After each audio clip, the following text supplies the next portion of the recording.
A RBS TV exibe a partir de agora o programa Ajuda Rio Grande.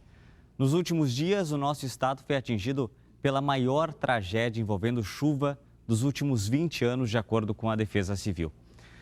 Até o momento, 13 pessoas já morreram. São gaúchos e gaúchas, crianças, idosos, homens e mulheres.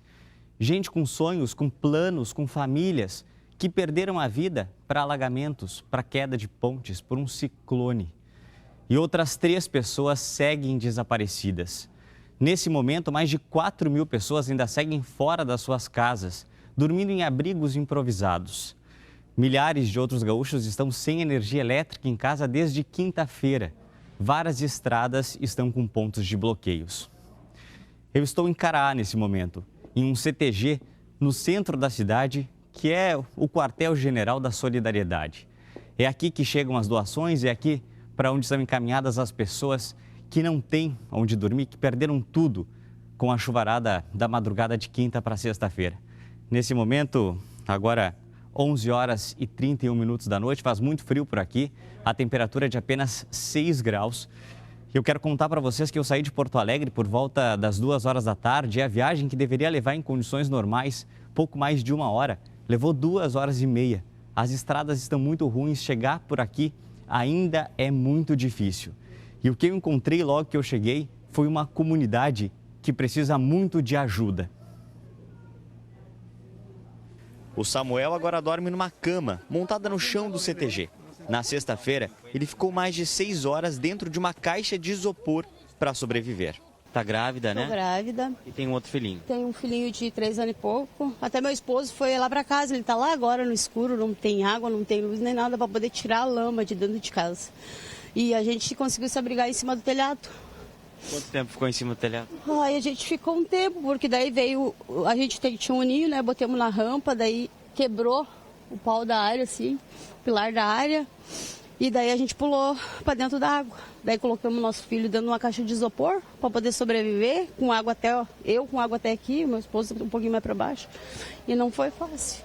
Foi uma das piores coisas que eu já vi em toda a vida. Cena de filme de terror. Caraá é um dos locais mais atingidos. 3 pessoas morreram e outras 3 estão desaparecidas. Durante o fim de semana, um resgate trouxe esperança. Uma mulher ficou 36 horas em cima de uma árvore. O primeiro relato de desaparecimento foi da senhora Rose, né? Onde as águas acabaram carregando ela em torno de 8 quilômetros de onde ela morava, né? Ela conseguiu se agarrar em uma árvore e depois disso, quando a água baixou, vizinhos próximos disso acabaram encontrando ela. Caraá faz parte oficialmente do litoral norte, mas a cidade é no meio de um vale, entre vários rios. Entre eles, o Rio dos Sinos. São 292 quilômetros quadrados de área, a cerca de 90 quilômetros da capital, e tem cerca de 8.000 habitantes. As imagens do alto impressionam. Foram mais de 200 milímetros de chuva em menos de 2 horas. Um gabinete de crise foi montado e o trabalho aqui não para. 180 pessoas seguem fora de casa. Perdi tudo, calçado, roupa, perdi tudo. Aí não tem nem onde ficar, então estou ficando aqui na prefeitura. Aqui tá minhas coisinhas que eu já separei para mim, né? Cobertor que eu perdi, roupa, né? Para mim poder passar esse inverno, porque é muito frio, né? Vai ser difícil voltar ao normal. A cidade ainda está bagunçada. O cemitério está em ruínas. No sábado, uma comitiva com o governador e ministros do governo Lula esteve aqui. Os acessos principais à cidade seguem bloqueados, já que as pontes foram levadas pela água. Agora a gente vai conversar ao vivo com o repórter Jefferson Ajeitos. Ele está em um outro ponto aqui de Caraá. Vai nos mostrar a dimensão, né, desse desastre que aconteceu por aqui. Os 3 desaparecidos, eu lembro para vocês, que pessoas que ainda seguem desaparecidas são aqui da cidade. Jefferson, boa noite. Qual a situação do local onde você está? Oi, Marco. Boa noite a você que nos acompanha. Nós estamos há cerca de 6 horas aqui em Caraá. Passamos por vários pontos da cidade e por onde passamos encontramos um cenário de destruição. Aqui neste ponto da cidade a água passou com muita força. Tanta força que derrubou esse muro aqui. Você vê o muro e a cerca já colocados, levados ao chão. Isso aqui a gente vê se repetir em muitos pontos do município de Cará. E você vê também bastante vegetação grudada à cerca, porque a água veio passando por entre árvores. Do outro lado da rua tem uma parte de floresta, e aí foi arrastando também muita vegetação, como a gente vê aqui nesse ponto. E eu vou chegar mais aqui atrás para mostrar para vocês também a quantidade enorme de entulhos que veio junto com a água. Muitas árvores, muitos galhos, pedaços de madeira, pedaços de concreto, objetos também. Olha aqui, ó, a gente encontra uma mesa, uma classe de sala de aula. Esse é o cenário espalhado pela cidade. A destruição acontece em várias áreas, em vários setores. Eu quero que você olhe algumas imagens que o nosso cinegrafista Rodrigo Prado gravou hoje, mais cedo, aqui em Cará. Destruição no setor da saúde. Todos os medicamentos controlados disponíveis pelo SUS aqui em Cará estão perdidos, porque estavam em uma sala no prédio da Secretaria da Saúde que foi invadido pela água, segundo a Prefeitura. Destruição no setor da educação.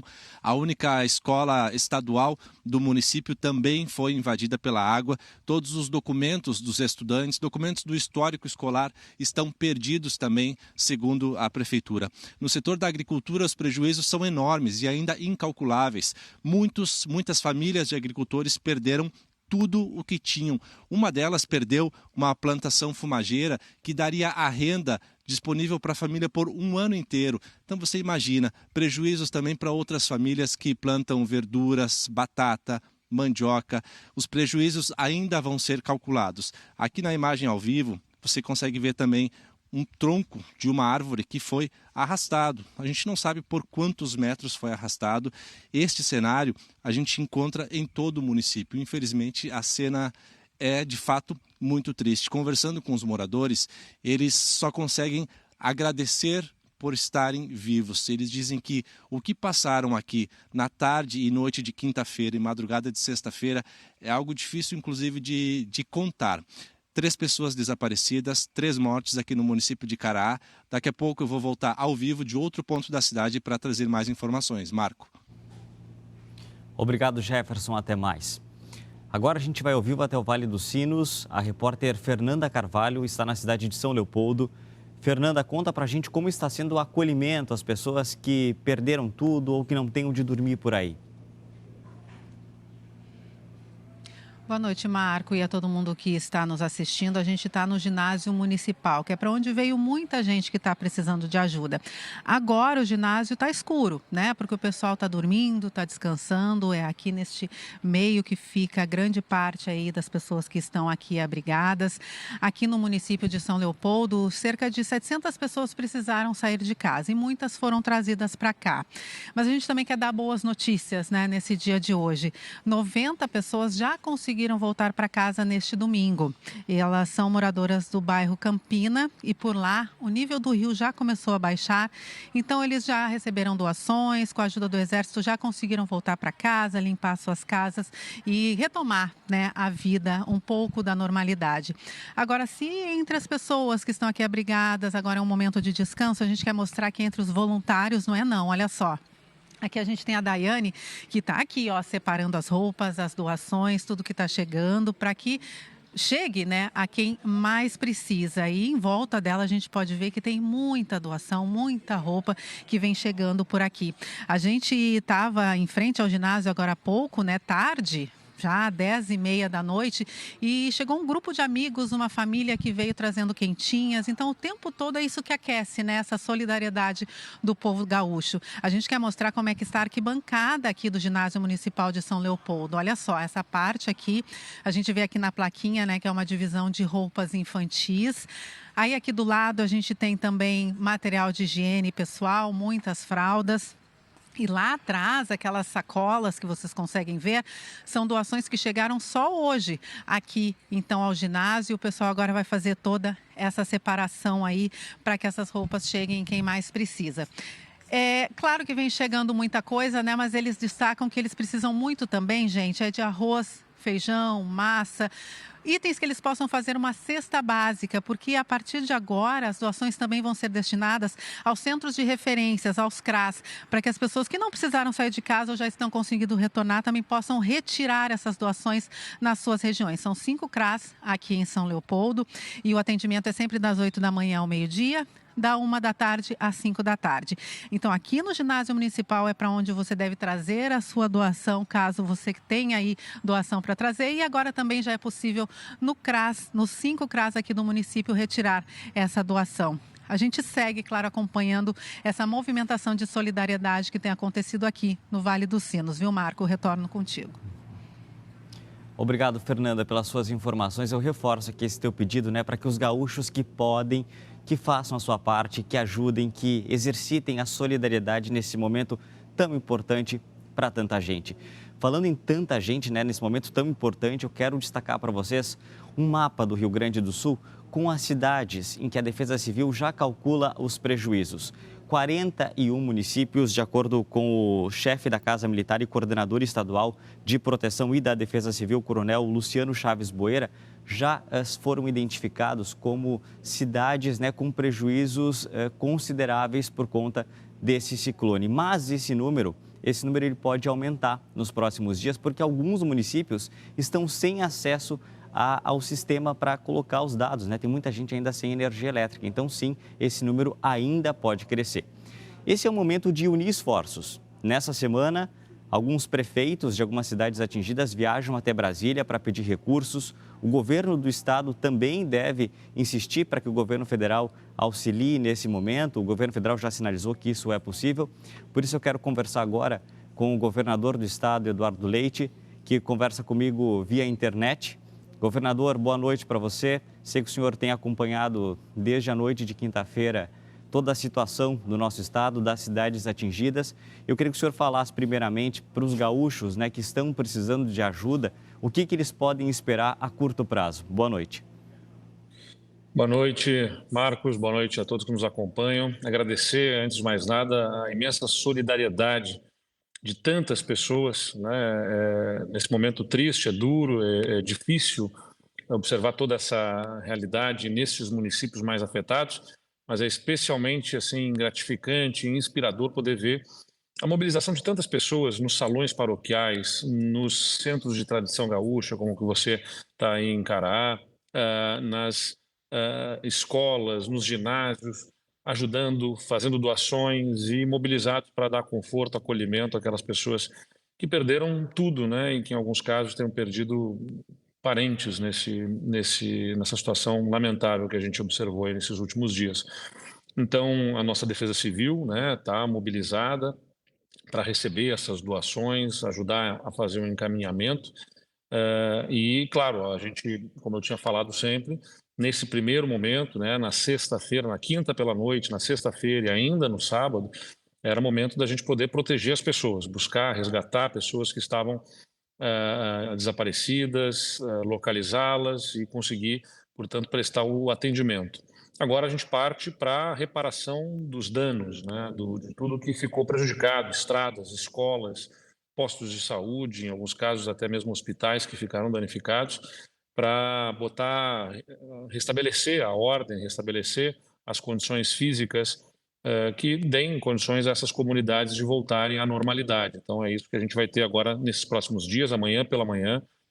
O nosso vice-governador, o Gabriel Souza, já está em Osório para poder atender, junto com o nosso chefe da Casa Militar, o coordenador da Defesa Civil, numa reunião amanhã pela manhã com as prefeituras da região que foi mais afetada, dos municípios do Litoral Norte, para orientá-los a como preencher formulários, organizar todas as informações no sistema para que a gente possa, o mais rápido possível, dar a condição de liberar os recursos para os municípios e também de alcançar recursos às famílias que foram afetadas, que são beneficiárias do Bolsa Família ou do programa do governo do estado, do Devolve ICMS. Cada uma delas que são famílias em situação de vulnerabilidade tem um cartão e que a gente pretende aí fazer algum aporte extraordinário de recursos para que elas possam adquirir alguns itens daquilo que tenham perdido na sua casa, Então, várias iniciativas devem ser empreendidas nesses próximos dias para poder ajudar as famílias a se reerguerem e as cidades a recuperarem as condições para poder seguir em frente. Governador, rapidamente queria lhe perguntar sobre qual o planejamento para a próxima estação. A gente tem um El Niño muito configurado começando nesse momento, que deve intensificar episódios como esse de muita chuva sobre o Rio Grande do Sul. Qual é o reforço para os próximos meses para que outras tragédias como essa não ocorram de novo? Nós, depois de passarmos por uma estiagem, né, que afetou tão fortemente a nossa produção agrícola e, consequentemente, também muitas famílias que produzem para sua própria subsistência tiveram enormes dificuldades, além de afetar a nossa economia. Agora a gente está aí diante deste fenômeno do El Niño, que deve intensificar chuvas, né? Então a gente faz a mobilização junto da nossa Defesa Civil com os municípios para poder garantir que canais, córregos, os sistemas de escoamento estejam em condições de funcionamento. Os alertas são bastante importantes também, então a gente faz a emissão dos alertas e fica, né, o chamado a todos aqueles que desejem ser alertados. Existe um sistema em que as pessoas podem cadastrar os seus celulares para receber por mensagens, pela mensagem de SMS, né? Não é no WhatsApp, é na mensagem de texto mesmo, encaminhar para 40199, o CEP da residência onde mora, e passa a receber os alertas da Defesa Civil quando há fenômenos climáticos como esse, para poder alertar sobre a ocorrência de situações extremas como este ciclone extratropical, que fez chover praticamente mais de 300 milímetros em algumas localidades ao longo de poucas horas. E isso é muita chuva, é muita água, mais do que a média do mês inteiro, num tempo muito concentrado, que faz com que rios não respeitem, né, as suas margens e os leitos, transbordando, arrastando o que tiver pela frente. As imagens são muito impactantes, vocês estão mostrando aí do que foi arrastando, das árvores, de matas inteiras levadas, né, dobradas por conta da força da correnteza. Então, sem dúvida nenhuma, o momento de todos estarem em alerta, sempre acompanhando a emissão desses alertas pela Defesa Civil, para que a gente possa proteger as vidas, que sem dúvida nenhuma é a maior preocupação. Os bens materiais, naturalmente, né, a gente corre atrás aí para poder superar e conseguir restabelecer. Agora, as vidas humanas, essas não podem ser repostas. A gente lamenta cada uma delas, né, porque 13 vidas perdidas são famílias aí que são, às vezes, destroçadas.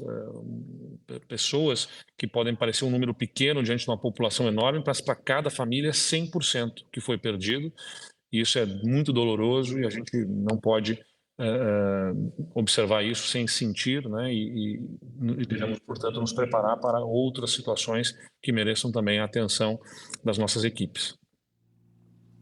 Governador, muito obrigado pela sua entrevista para a gente ao vivo nesse domingo à noite, um domingo tão triste para os gaúchos, né? Nos últimos dias a gente viveu um episódio de uma tragédia que não acontecia há pelo menos 20 anos no Rio Grande do Sul. Obrigado e bom trabalho, governador. Agora eu quero mostrar para vocês a situação da cidade de Montenegro. Isso porque o rio lá na cidade ainda não está baixando e muita gente segue fora de casa. Nas ruas submersas, o barco é o único transporte possível. Nas casas ilhadas, resta esperar o rio baixar para se ter uma dimensão do que foi perdido. E onde a água já escoou, é a lama que toma conta. Tem muita gente aqui, o bairro, por exemplo, que é um bairro municipal, que é um bairro mais baixo ainda. Eles estão sofrendo mais lá, com lógica. Eu aqui tenho problema, 24 horas que a água dura aqui. Mas o outro pessoal aí sofre muito mais, né? Não adianta. Abrigada em um ginásio junto com outras 30 pessoas, Leia pôde vestir roupas secas e tentar descansar depois de tanta agonia. Ontem de noite, a água dentro de casa estava acima do joelho, né? Quando eu estava dentro de casa, eu estava empoleirada em cima da estante, porque eu não podia ficar no chão, né? E aí, a hora que eles foram me buscar, aí a água estava no meu pescoço. Quando eu desci... Mãe de 4 filhos, a Michele também está no ginásio, mas conseguiu voltar em casa na manhã de domingo. Quase não encontrou móveis ou eletrodomésticos em condições de uso. Minha cama está toda molhada, minhas cobertas, o jogo de cozinha caiu para baixo, o sofá nós não temos nem onde sentar. Não onde sentar, as roupas tudo molhado, tudo, molhou tudo. Geladeira ficou dentro da água, máquina, tudo, estragou tudo. Quando nós voltar amanhã para casa, não temos nada. O rio Caí chegou a ultrapassar em 4 metros o nível considerado normal. 3.000 pessoas foram atingidas pela enchente. Pelo menos 150 famílias precisaram sair de casa. Em questão de 2 horas, a cidade foi inundada.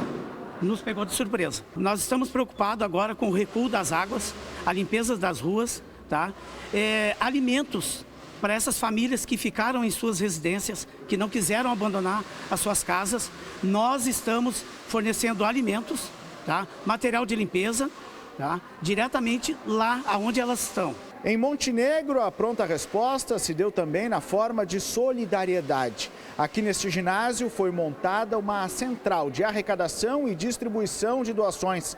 A todo instante chegam famílias em busca de alimentos, roupas secas e produtos de higiene. Tem chegado bastante doação, a gente tem ficado bastante feliz, né, com a coleta, mas assim, o que está faltando para nós é o setor infantil, principalmente o masculino, né, criança. A gente foi pego de surpresa, tem 4 crianças, mora eu, minha mãe e mais uns irmãos meus. Entrou bastante água lá, molhou os colchão, tudo. Que a gente tinha, roupa, alimentos, tudo, molhou tudo. Geladeira, máquina de lavar, centrífuga, tudo. As pessoas interessadas em virem aqui para retirar uma cesta básica ou também pegar uma roupa, né, elas vêm aqui, se cadastram através da assistência de saúde, da assistência social, aí elas saem aqui com um kit. E também temos uma equipe, juntamente com o apoio logístico do Corpo de Bombeiros e do Exército, fazendo um mapeamento das áreas atingidas para também fazer a entrega nesses locais. Esperando a hora de voltar para casa, Leia, que está desempregada, tem esperança de conseguir reaver pelo menos parte do que perdeu na cheia. Lutar, trabalhar e conseguir, né, as coisas. É isso, tem mais o que fazer, né? É isso, Leia. Coragem que vai dar tudo certo, sim. De Montenegro, a gente vai conferir agora ao vivo a situação de Maquiné, no litoral norte. O repórter Thiago Boff está na cidade. Thiago, qual a situação que você encontrou por aí? Boa noite, Marco. Boa noite, Rio Grande. Um dia de retornar para casa, de limpar as residências e contabilizar os estragos. O dia inteiro nesse domingo aqui em Maquiné foi de movimento nas ruas, de pessoas tentando reorganizar as suas vidas e um senso de comunidade muito grande. Enquanto um lavava, o outro secava um outro cômodo e tentava organizar aquela residência. Mas, infelizmente, Marco, os estragos foram muito grandes. A gente viu aqui nas ruas da cidade pilhas de móveis deixadas sobre as calçadas, na frente das residências. São colchões, roupeiros, sofás, tudo isso que vai para o lixo. Essa mobília que representa boa parte do que muitos tinham em casa, muitos tinham apenas aquilo. A água no centro da cidade baixou, mas tem nesse município de 7.000 habitantes ainda algumas regiões ilhadas, como no distrito de Barra do Ouro. Lá, cerca de 1.000 pessoas não têm acesso nem de barco. Tanto que hoje um helicóptero da Brigada Militar entregou remédios, roupas e também água para essa população. 250 famílias que não vão conseguir nem ir para a aula amanhã. As aulas estão suspensas em Maquiné. Conversamos com alguns moradores que aqui na região do centro, onde a água já baixou, decidiram não dormir nas suas casas. Organizaram a residência, mas vão dormir na casa de um outro parente ou de um amigo por causa da umidade. E eles vão contar essas histórias para nós. E como foi na hora do temporal? Preocupante, porque a gente tem as crianças pequenas, né? A gente preocupado, a gente saiu apavorado, na verdade, né? Mas agora tá tranquilo, fazer o quê, né? Vamos recuperar e ir pra frente. Agradeço muito a Deus por tudo, mas eu acho que as situações que a gente se encontra hoje, a gente tem que agradecer a Deus por tudo, por causa que a vida, a gente tendo a vida e tendo saúde, né? A gente constrói essa, sabe? Com a ajuda do pessoal também. E não é a primeira vez, né? A primeira enchente, não é a primeira vez que eu perco tudo, né? Então, eu acho assim que, não vou dizer que a gente está acostumado, que a gente não está acostumado com isso, porque tem gente pior do que a gente na situação, muito pior. Gente que perdeu a casa, gente que perdeu a vida, sabe? Então, eu acho assim que Deus sabe o que faz. Assim como tu estás aí em Caraá, Marco, num local de solidariedade, aqui também no salão da paróquia da cidade, muitas doações. Tem calçados, roupas, mantas, calças, mais de 5.000 peças que a gente está vendo nas imagens do Alessandro Agentes. Hoje teve, Marco, uma corrida dos prefeitos para conseguir chegar nos decretos de calamidade e de emergência. A Defesa Civil explica como vai funcionar esse serviço de assessoria. Nós estamos aqui no Comando Regional da Brigada Militar aqui do Litoral. A Defesa Civil montou um gabinete de crise aqui nesse estabelecimento. Vieram colegas aqui de todas as partes do estado, de outras regionais da Defesa Civil. E a nossa intenção agora é nós deslocarmos a todos os 41 municípios do estado, né? Aqui na região metropolitana são 27 municípios e a intenção é que amanhã todos eles recebam visita dos integrantes da Defesa Civil para que possamos orientar os prefeitos e os coordenadores de Defesa Civil quanto à documentação necessária para que os decretos de situação de emergência sejam homologados pelo Estado e reconhecidos pela União. No próximo bloco eu conto para vocês como foi esse fenômeno que atingiu o Rio Grande do Sul, qual a intensidade deles e também qual será a previsão do tempo para essa semana.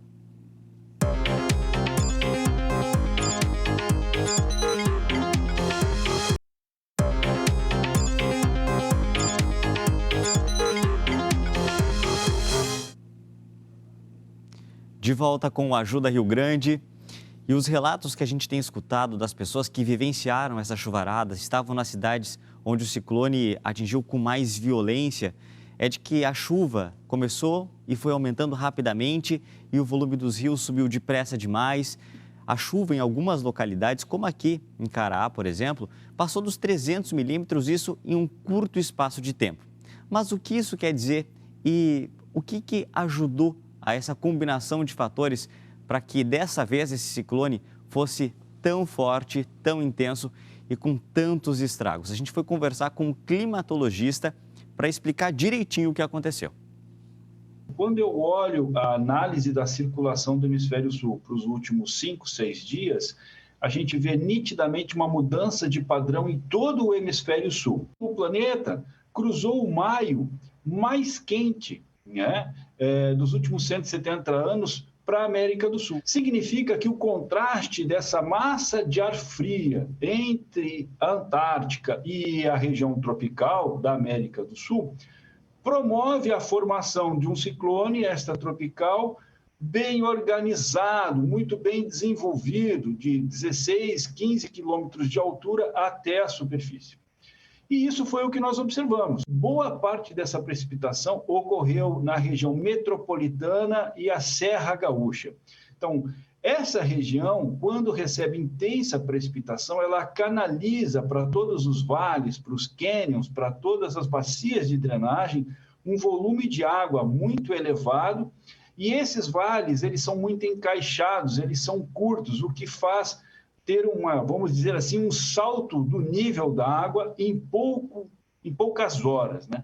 E é isto que agrava, né, porque pega as pessoas, as famílias, normalmente desprevenidas, porque é um fenômeno muito, mas muito rápido. O fenômeno El Niño, já configurado, também contribui para rivalizar no hemisfério sul um calor tropical com frio na Antártica. O que eu quero dizer com isso? 90% do gelo de todo o planeta Terra está próximo do Rio Grande do Sul. Então, sempre que a gente tiver a formação desses fenômenos meteorológicos, eles correm risco de serem intensificados em um planeta mais quente. É isso, a gente tem que se preparar realmente para os próximos meses, porque com o El Niño certamente vai vir mais chuva por aí. Mas vamos lá, vamos para a previsão dessa semana. Você já deve ter reparado que esfriou muito ao longo desse domingo.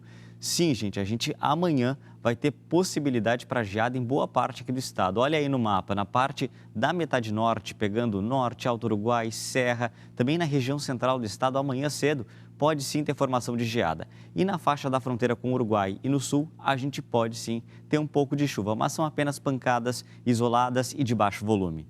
As temperaturas logo cedo ficam muito baixas. As mínimas serão assim, abaixo de zero mesmo. É 3 graus negativos em São José dos Ausentes. É realmente muito frio aqui no Rio Grande do Sul na segunda-feira pela manhã.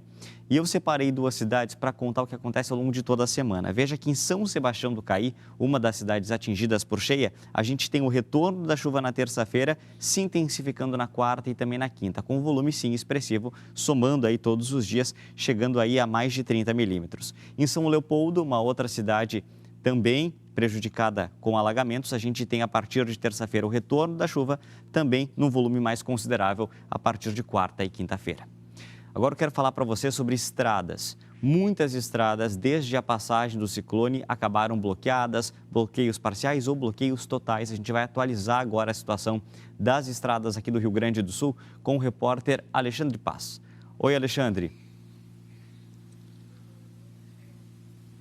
Boa noite, Marco. Boa noite para todos que nos acompanham aqui na RBS TV. Nós estamos ao vivo aqui na RS 422, que é uma das 8 rodovias que seguem completamente bloqueadas aqui no Rio Grande do Sul. A rodovia é o principal trecho de ligação entre Venâncio Aires e Boqueirão do Leão. E o trecho de 8,5 km está bloqueado desde a manhã da última quinta-feira por causa de um deslizamento de terra que aconteceu na altura do quilômetro 47, na localidade de Vila Deodoro. Esse deslizamento de terra ocasionou um monte de terra de cerca de 5 metros de altura e por causa disso não há como passar por ali. Nós temos imagens para mostrar do trabalho da prefeitura que vem sendo realizado desde ontem para tirar essa terra da pista, desobstruir o local. Porém, por causa das fortes chuvas que caíram por aqui nos últimos dias, o trabalho precisa ser realizado com muita calma, pois há risco de novos deslizamentos. Em Venâncio Aires, choveu 280 milímetros em apenas 36 horas. Isso é o equivalente do que deveria chover no município em cerca de 4 meses. Por causa disso, 16 pessoas foram tiradas de suas residências, porém, elas já voltaram para casa, mas muitas delas perderam tudo. Em virtude disso, Defesa Civil e Prefeitura estão realizando um mutirão pedindo doações de roupas, móveis, alimentos e itens de higiene para que seja doado para essas pessoas que perderam tudo. Devem ser entregues esses itens na Jacob Becker, número 1723, onde fica o Corpo de Bombeiros. Eu estou aqui ao vivo com o coordenador da Defesa Civil, que vai nos falar um pouquinho de como está o trabalho de limpeza. Dá para liberar o local amanhã? Boa tarde, boa noite. Boa noite. Estamos aqui realizando o trabalho desde da último sábado, agora do meio-dia, e não temos previsão ainda para a liberação da via, por questões de segurança. A nossa equipe lá está trabalhando cautelosamente, porque ainda requer cuidados ali nesse trecho da RS 422. Não libera amanhã? Não temos previsão para liberação. Muito obrigado. Além da 422, outras 7 rodovias seguem completamente bloqueadas aqui no estado. Marco, volto para o estúdio contigo. Obrigado, Alexandre, pelas suas informações. No próximo bloco, a gente vai mostrar para você o que disse o filho de uma das vítimas dessa tragédia. O pai dele, ex-jogador do Lajeadense, morreu. E também vamos atualizar a situação de Esteio, na região metropolitana da capital.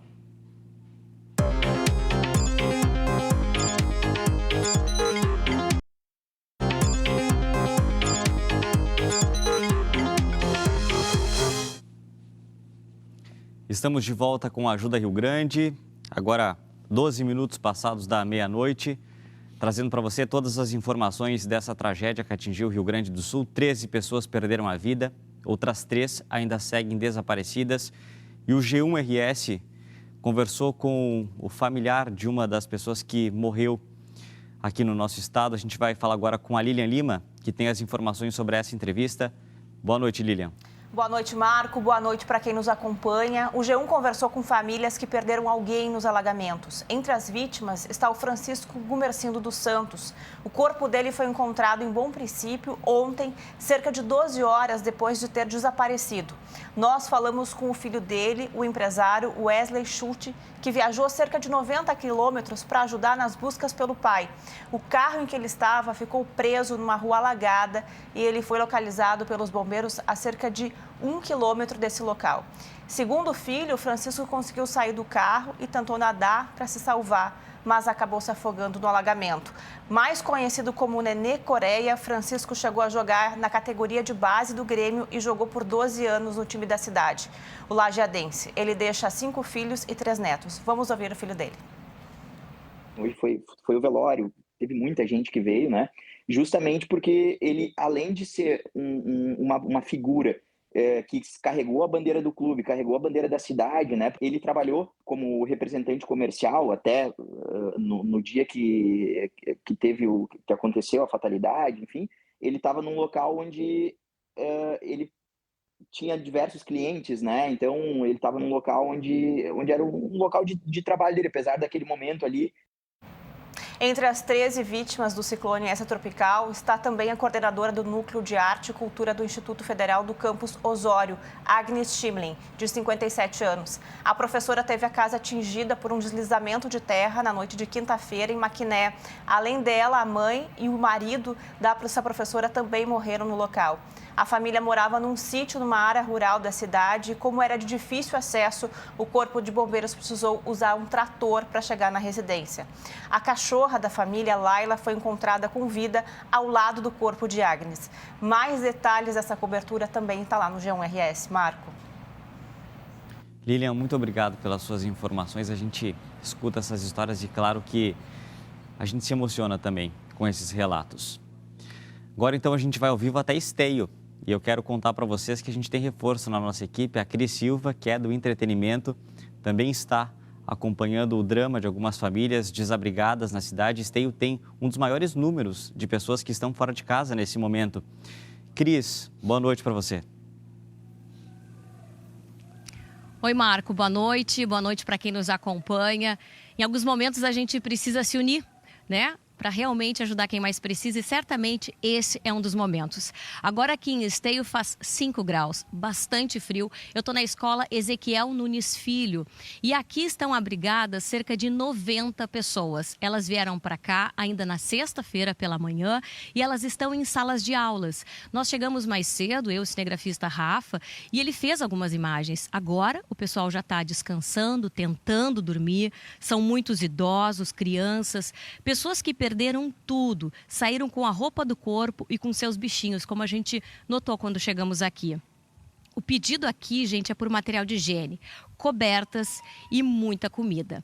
A gente vai conferir agora onde fazer as doações, onde ajudar os desabrigados em outras cidades aqui do Rio Grande do Sul. Confere aí. Na capital, desabrigados podem procurar o ginásio do DEMAB. Em casos de emergência, também é possível entrar em contato com a Prefeitura pelos números 199 ou 193. Em Canoas, o atendimento aos desabrigados e o recolhimento de doações está sendo concentrado no Centro de Esporte e Lazer São Luís, no Centro Olímpico Municipal e no Centro de Convivência do Idoso. Em Sapiranga, roupas, cobertores, alimentos... Tudo isso estão sendo recolhidos no ginásio da Escola Dr. Décio Gomes Pereira, onde também estão sendo acolhidos os desabrigados. Em Lindolfo Collor, o pedido é para doações de água, medicamentos e alimentos e podem ser entregues na Escola Estadual Walter Hermann. O pavilhão da Igreja Luterana foi preparado para acolher os desabrigados. Em Ivoti, o ponto de coleta de doações é no ginásio da Comunidade Católica do município. Em todas essas cidades e no resto do estado, o número do Corpo de Bombeiros da Brigada Militar 193 e o 190 da Brigada Militar também estão disponíveis para emergência.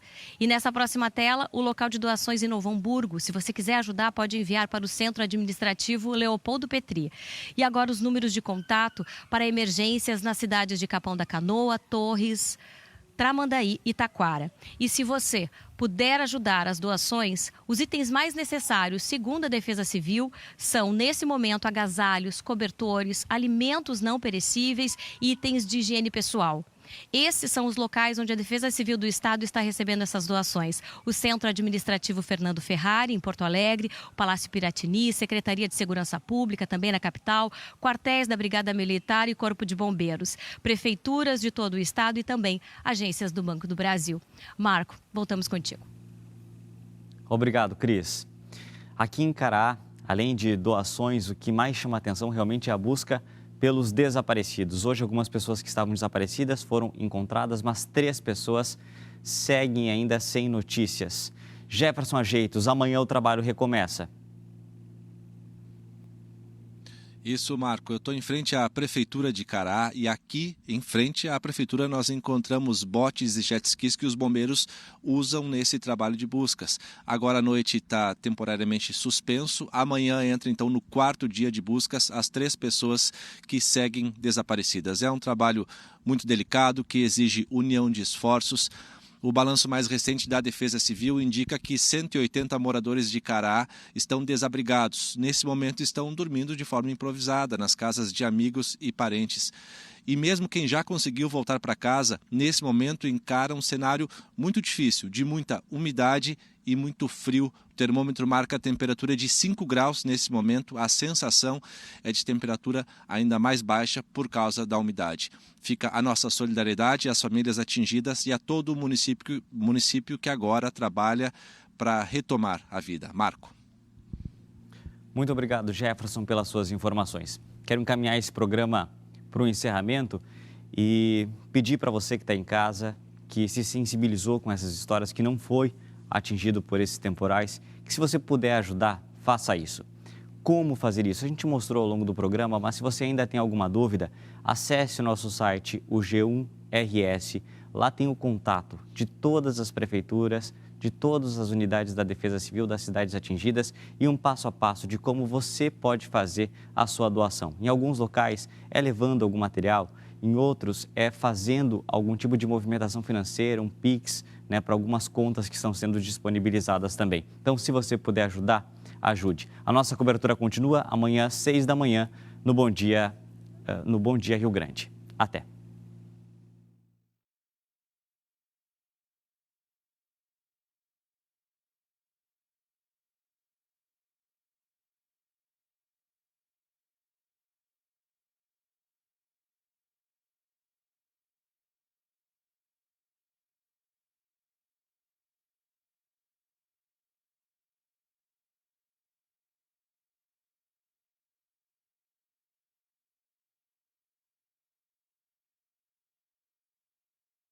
Domingo Maior. Oferecimento Império Cerveja.